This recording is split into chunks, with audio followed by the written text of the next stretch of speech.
السلام علیکم دوستو، اردو ٹیچر کے ساتھ ایک اور دلچسپ اور سبق آموز تحریر لے کر آپ کی خدمت میں دوبارہ حاضر ہوں۔ یہ کہانی ہے ایک طوائف کی جس پر پورا شہر مرتا تھا۔ مجھے اس کا مجرا دیکھتے ہوئے مسلسل 10واں دن تھا۔ کیا غضب کی نئی چیز ہیرا منڈی میں آئی تھی۔ اس کا نام بلبل تھا۔ جب وہ ناچتی اور تھرکتی تھی تو جیسے سب تماشبین محو ہو جاتے۔ روزانہ اس کو ناچتا دیکھ کے میری شیطانی ہوس مزید پیاسی ہوتی جاتی اور میں نے فیصلہ کر لیا کہ اس سے ضرور ملوں گا۔ میں ہر قیمت پر اسے حاصل کرنا چاہتا تھا۔ اس دن مجرا کے دوران وہ بجھی بجھی سی دکھائی دے رہی تھی۔ اس کے ناچ میں وہ روانی نہیں تھی۔ مجھے اس سے ملنا تھا، بات کرنی تھی۔ مجرے کے اختتام پہ جب سب تماشبین چلے گئے تو میں بھی اٹھا۔ وہ کوٹھے کی بالکنی میں اپنی نائکا کے ساتھ کسی بات پر الجھ رہی تھی۔ دروازے کے تھوڑا سا قریب ہوا تو میں نے سنا کہ وہ اس سے رو رو کر کچھ مزید رقم کا مطالبہ کر رہی تھی، مگر نائکا اس کو دھتکار رہی تھی اور آخر میں غصے میں وہ بلبل کو اگلے دن وقت پہ آنے کا بول کر وہاں سے بڑبڑاتی ہوئی نکل گئی۔ بلبل کو پیسوں کی اشد ضرورت ہے، یہ جان کے میرے اندر خوشی کی ایک لہر دوڑ گئی۔ چہرے پر شیطانی مسکراہٹ پھیل گئی کہ وہ ضرورت پوری کر کے میں اس کے ساتھ جو چاہے کر سکتا ہوں۔ میں اس کی جانب بڑھا۔ اس کا چہرہ دوسری طرف تھا اور وہ برقع پہن رہی تھی۔ پاس جا کر جب میں نے اسے پکارا تو وہ میری طرف مڑی۔ اس کا چہرہ آنسوؤں سے تر اور برف کی مانند ایسے سفید تھا جیسے کسی نے اس کا سارا خون نکال لیا ہو۔ اس کی یہ حالت دیکھ کر میں چکرا سا گیا اور اس سے پوچھا، کیا ہوا؟ وہ ایسی کیوں رو رہی ہے؟ میری طرف دیکھتے ہوئے وہ چند لمحے خاموش رہی اور میرے دوبارہ پوچھنے پر گھٹی گھٹی آواز میں بولی، ماں مر گئی ہے۔ کیا؟ جب مجھے اس کی سمجھ نہیں آئی تو وہ بے اختیار روتے ہوئے دوبارہ بولی کہ آج میری ماں مر گئی ہے۔ اس جواب سے جیسے میرے منہ کو تالا لگ گیا۔ وہ میری شیطانی ہوس جس کو پورا کرنے کے لیے میں اس کی جانب آیا تھا مجھ سے میلوں دور بھاگ گئی۔ تو تم یہاں کیا کر رہی ہو؟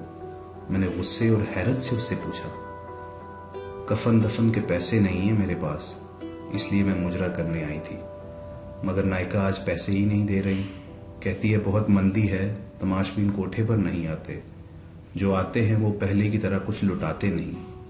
وہ کہہ رہی ہے کہ عیدی والوں سے اپنی ماں کے کفن دفن کا انتظام کروا لو۔ اتنا کہہ کے وہ برقع پہن کر کوٹھے سے باہر نکل آئی۔ میں بھی اس کے پیچھے چل پڑا۔ میں تمہاری ماں کے کفن دفن کا بندوبست کرتا ہوں۔ وہ چند لمحے مجھے مشکوک نظروں سے دیکھتی رہی اور پھر خاموشی کے ساتھ میرے ساتھ بیٹھ گئی۔ گاڑی ٹکسالی سے باہر نکالتے ہوئے میں نے اس کے گھر کا پتہ پوچھا۔ وہ علاقہ میرے لیے نیا نہیں تھا۔ کئی بار میں نے وہاں سے گزرتے ہوئے اس علاقے کو جانچا اور پرکھا تھا۔ میں نے گاڑی اس طرف موڑ دی۔ سارا راستہ وہ خاموشی سے روتی رہی۔ میرے پاس اس کو تسلی دینے کے لیے الفاظ بھی نہیں تھے۔ کچھ دیر میں ہم بلبل کے گھر پہنچ گئے۔ یہ چھوٹا سا ایک کمرے کا گھر تھا۔ صحن کے بیچ میں چارپائی پر اس کی ماں کی لاش ایک گدلے کمبل میں پڑی ہوئی تھی۔ صحن میں بلب کی پیلی روشنی وہاں بسنے والوں اور گھر کی حالت چیخ چیخ کر بول رہی تھی۔ چارپائی کے پاس 2 بوڑھی عورتیں بیٹھی تھی۔ ایک کی گود میں 7-8 ماہ کا بڑا گول مٹول اور پیارا سا بچہ کھیل رہا تھا۔ آدھی رات ہونے کو آئی تھی۔ جیسے ہی بلبل گھر میں داخل ہوئی وہ بوڑھی عورتیں اسے بچہ سونپتے اور دیر آنے کی وجہ سے ناراضگی کا اظہار کرتے ہوئے وہاں سے رخصت ہو گئی۔ بلبل بچے کو لے کر کمرے کی طرف گئی۔ بچہ بے قرار تھا اور پھر وہ اس کی چھاتی سے لپٹ گیا جیسے صبح سے بھوکا ہو۔ کیا یہ بلبل کا بچہ ہے؟ یہ ایک نیا انکشاف تھا کہ وہ شادی شدہ بھی ہے۔ چند لمحوں بعد وہ کمرے سے باہر آئی، مجھے یوں ہی کھڑا دیکھ کے پھر کمرے میں گئی اور ایک پرانی کرسی اٹھا لائی۔ سیٹھ جی معذرت، میرے گھر میں آپ کو بٹھانے کے لیے کوئی چیز نہیں ہے۔ وہ کرسی رکھتے ہوئے شرمندگی سے بولی۔ میں سر ہلاتے اس کرسی پر بیٹھ گیا۔ کچھ سمجھ میں آ نہیں رہا تھا کہ کہاں سے شروع کروں۔ تمہارا اصل نام کیا ہے؟ بالآخر میں نے اس سے پوچھ لیا۔ دوبارہ پوچھنے پر وہ آہستہ سے بولی، افشاں۔ بہت افسوس ہوا تمہاری ماں کی وفات کا۔ وہ خاموش رہی۔ تمہارا باپ بھائی کوئی ہے؟ اس نے خاموشی سے نہیں میں سر ہلایا۔ یہ بچہ تمہارا ہے؟ اس نے پھر خاموشی سے ہاں میں سر ہلایا۔ تو تمہارا شوہر کہاں ہے؟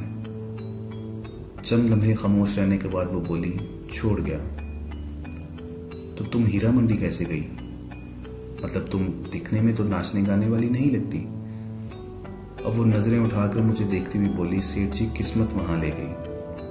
گھر میں کوئی مرد نہیں تھا، ایک بیمار ماں اور بچے کی ذمہ داری تھی، کہیں اور کام نہیں ملا تو نہ چاہتے ہوئے بھی مجبوراً یہ راستہ اختیار کرنا پڑا۔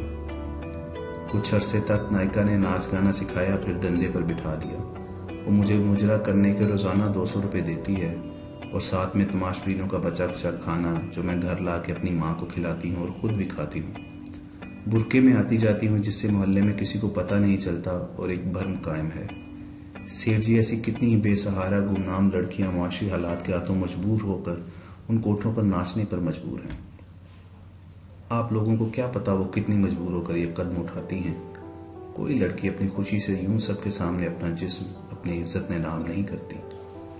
جو لڑکیاں ایک بار اس دلدل میں گر پڑتی ہیں پھر وہ زبردستی ہی چلی جاتی ہیں اور پھر اس میں ہمیشہ کے لیے ڈوب جاتی ہیں۔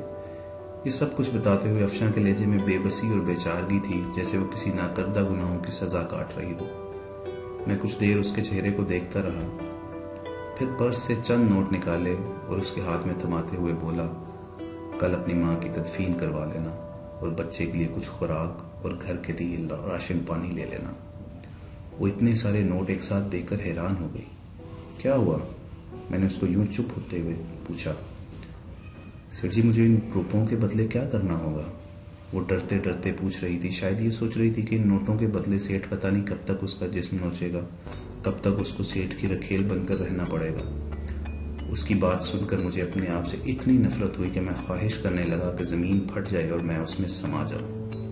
مجھے احساس ہوا کہ میں ذلت اور اپنے کردار کی پستی کی آخری حد کو چھو رہا تھا۔ میں اس بے حس معاشرے میں تنہا اور بے سہارا لڑکی کی مدد کر رہا تھا، مگر وہ اس کو بھی ایک ڈیل کے طور پر سمجھ رہی تھی۔ شاید جہاں سے میں اٹھ کر آیا تھا وہاں پر جانے والے لوگوں سے بغیر کسی وجہ کے مدد کی توقع نہیں کی جاتی۔ میں نے لرزتی آواز میں جواب دیا، تمہیں کچھ نہیں کرنا پڑے گا اور تم اب کوٹھے پر مجرا کرنے نہیں جاؤ گی، اپنے گھر میں رہو گی، ہر مہینے تمہیں منی آرڈر مل جایا کرے گا۔ تم نے کرنا بس یہ ہے کہ یہ جو بچہ تمہاری گود میں ہے اس کی تربیت ایسے کرو کہ یہ ایک دن بڑا ہو کر تمہارا سہارا بن سکے۔ یہ جو رقم میں بھجواؤں گا یہ تم پہ ایک قرض ہے، اور جب تمہارا بیٹا جوان ہو جائے گا، ایک قابل انسان بن جائے گا تو تم مجھے واپس کر دینا۔ افشاں حیران پریشان کھڑی مجھے دیکھ رہی تھی۔ اس انسان کو جس کے سامنے ابھی وہ ناچ کر آئی تھی، وہ اس سے ایسی باتیں کر رہا تھا، پھر وہ بے آواز رو پڑی۔ مجھ سے وہاں رکا نہیں گیا۔ میں نے افشاں کے گھر کا پتہ لیا اور اس کو اپنا کیا وعدہ یاد دلا کر وہاں سے رخصت ہو گیا۔ سارا راستہ میں یہی سوچتا رہا، مجھے تم سے کچھ نہیں چاہیے، مجھے تم سے کچھ نہیں چاہیے افشاں۔ جو تم نے مجھے دیا ہے میں اس کا احسان ساری عمر نہیں اتار پاؤں گا۔ تم نے مجھ میں دفن اس انسانیت کو جگا دیا جو میں دولت اور شیطانی ہوس کے نیچے دبا کر مار چکا تھا۔ تم نے مجھے پھر سے انسان بنایا ہے افشاں۔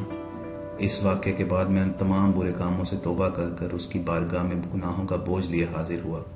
ہر روز اس کے سامنے اپنے گناہوں کا اعتراف کرتا، اس سے معافی کی درخواست کرتا۔ میں باقاعدگی سے ہر ماہ افشاں کو منی آرڈر بھجواتا رہا۔ کئی دفعہ دل کیا میں اس مسیحا کو مل کر آؤں جس کی وجہ سے مجھے تمام گناہوں اور بدکاریوں سے نجات ملی، مگر ہر دفعہ ایک شرمندگی آڑے آتی رہی کہ کبھی میں اپنی شیطانی حوث کے لیے اس کا پیاسا تھا۔ پھر وقت گزرتا چلا گیا، دن مہینوں میں اور مہینے سالوں میں تبدیل ہوتے گئے، مگر میں افشاں کو بھولا نہیں۔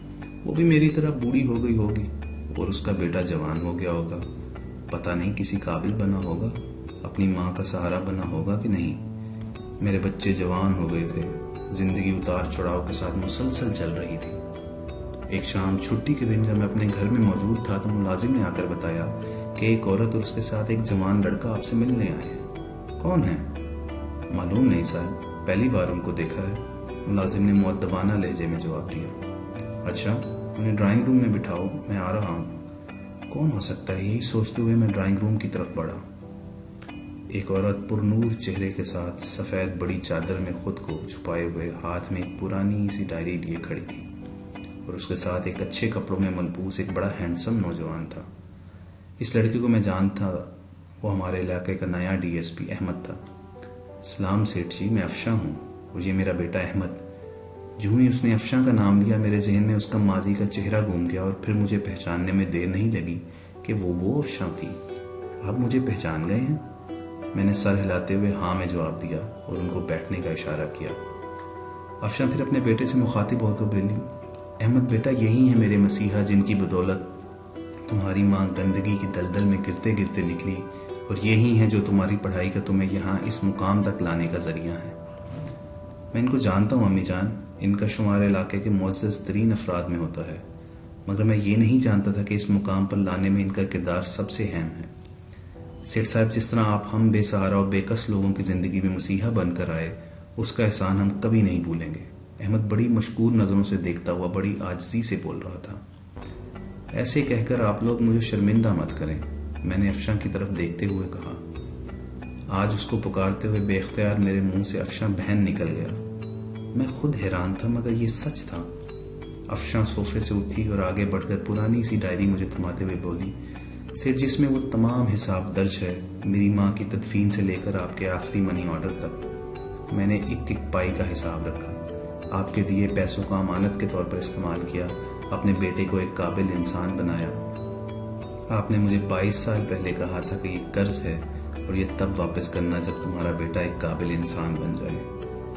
کچھ لمحے خاموش رہنے کے بعد افشاں پھر سے بولی، سیٹھ جی، آج وہ وقت آ گیا ہے، میں آپ کے احسانوں کا بوجھ تو نہیں اتار سکتی، مگر جو پیسے آپ نے مجھے دیے تھے میرا بیٹا وہ ضرور اتارے گا، اور آپ سے درخواست ہے آپ انکار مت کریں۔ میں افشاں کو بڑی تحسین نظروں سے دیکھ رہا تھا، آخر اس نے وہ کر ہی دکھایا۔ یقیناً قول و قرار کو نبھانا، وعدے پر قائم رہنا ایک اچھے کردار کے حامل انسان کی بڑی نشانی ہے۔ یہ سب سن کر میرے دل میں اس کی عزت اور احترام بڑھ گیا۔ میں نے تم کو بہن کہا ہے افشاں، اور میں کیسے تم سے یہ پیسے واپس لے سکتا ہوں؟ مجھے یوں شرمندہ مت کرو۔ میرے رکے رکے الفاظ میں پیسے نہ لینے کی معذرت چھپی تھی، مگر وہ بضد تھی۔ مجھے اس کے سامنے ہار ماننا پڑی، اور تمام پیسے جو میں اس کو منی آرڈر کی صورت میں بھجواتا تھا اس کو واپس لینے کی حامی بھرنی پڑی۔ پھر وہ دونوں مجھے اپنے نئے گھر کا پتہ دے کر اور آنے کی تاکید کر کے وہاں سے چلے گئے۔ ارم، میں نے تمہیں کسی سے ملوانا ہے، میرے ساتھ چلو گی؟ شام کو میں نے اپنی بیگم سے کہا۔ کیوں نہیں چلوں گی، مگر کون ہے اور کس سلسلے میں ملنا ہے؟ بیگم نے سوالوں کی بوچھاڑ کر دی۔ میں نے روبی بیٹی کے لیے ایک لڑکا پسند کیا ہے، تم مل لو، اگر تم کو پسند آ جائے تو پھر اس کے بعد روبی سے بات کر لینا۔ میں نے مختصر لفظوں میں اسے وجہ بتائی۔ اگلے دن میں اور میری بیگم ارم افشاں کے گھر میں تھے۔ ارم کو بھی احمد بہت پسند آیا۔ ہم نے پھر افشاں سے احمد اور روبی کے رشتے کی بات کی تو افشاں کو بھلا اس پہ کیا اعتراض ہو سکتا تھا، وہ تو پھولے سے نہیں سما رہی تھی۔ اور یوں میری بیٹی کا رشتہ افشاں کے بیٹے احمد سے طے ہو گیا۔ وہ تعلق جو ایک طوائف اور تماش بین جیسے گندے رشتے سے شروع ہوا تھا، اس کا اختتام ایک نہایت مہذب رشتے کی شکل میں ہوا۔ یہ سچ ہے، ہر انسان کو قدرت سدھرنے کا موقع ضرور دیتی ہے۔ کبھی گندگی کے ڈھیر سے اس کو ایسا سبق سکھا دیتی ہے، کبھی دو بھٹکے لوگوں ملا کر سیدھے راہ پر لے آتی ہے، اور انسان ساری زندگی اسی کے مطابق گزارنے کو فخر محسوس کرتا ہے۔ کبھی وہ طوائف اور میں تماش بین تھا، مگر آج وہ میری منہ بولی بہن اور اس کا بیٹا میری بیٹی کا شوہر ہے، اور مجھے ان دونوں رشتوں پر فخر ہے۔